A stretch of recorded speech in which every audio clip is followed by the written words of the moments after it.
Welcome back to Talk Sense. So the Houses of Clerk recently threatened her entire staff. And you want to know why?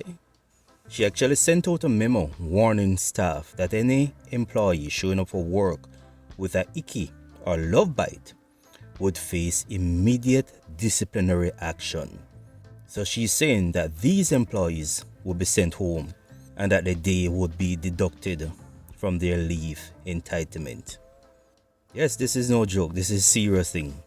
But before I tell you why I think she did this, the question is, does she really have the authority to make that kind of decision? Now she backs it up by making reference to the public sector staff orders, which deals with professional dress and appearance. But is that really enough? There was a time in Jamaica when sex was taboo. Not the act itself, Jamaicans weren't saints, but showing signs of what you did in the bedroom, that was a definite no-no. Especially for unmarried people. Back in the days, if a woman turned up pregnant without being married, especially if she was a teacher, she could easily lose her job. Not because of any law, but because of moral standards at that time. Back then, morality spoke louder than policy. So people acted in secrecy out of shame, fear, and so as not to lose their jobs. But let's fast forward to today. Nowadays, people live together, raise children, build lives, all without a wedding ring.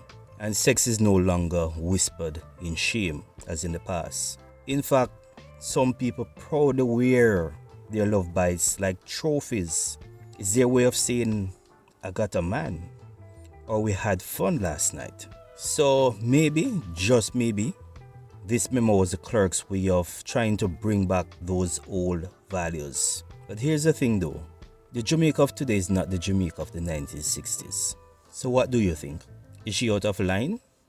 Or should staff members be reminded of what professional appearance should look like? Now I don't know all the details involved, but I do know this from past experience. The most ridiculous or draconian rules come from people's behavior going unchecked. So in other words, when people don't self-regulate, someone in charge eventually steps in and drops a rule. Now some of you might be saying it's tacky, it's unprofessional, and grown people should know better. But others might say, on the contrary, does a hickey stop anyone from doing their job? Why not just let people live their lives? And that's where the real tension comes in, because it now becomes personal freedom versus professional representation. What persons need to know and be reminded of is that even when policies aren't written down, most workplaces operate with expectations, unspoken rules about how to carry yourself. Because how you represent yourself also reflects on your team, your role, and your brand. Even the company's brand. It's for that reason why persons get fired for doing stuff on social media outside of their job. Because how you represent yourself reflects on the company. But this is where leadership can actually cross the line. When you start making rules based on what makes you personally uncomfortable and not based on legal policy or workplace standards. Now that has nothing to do with professional management. That's personal bias in disguise. So let's be real about this thing. This memo isn't really about hickeys. It's about trying to control behavior in a setting where someone in authority feels things are getting out of hand. And yes, she might have had good intentions, but when personal feelings become workplace policy, that's where things get a little bit murky and a little bit dangerous. Now, in any professional space, here are the things that truly matters. Your work ethic, your conduct, your performance, your respect for others, and importantly, yes, importantly, how you present yourself as a professional. So there must be a balance. People should not be punished for personal choices that don't violate any professional code. But at the same time, should people be left to just do whatever they please? So here's my take.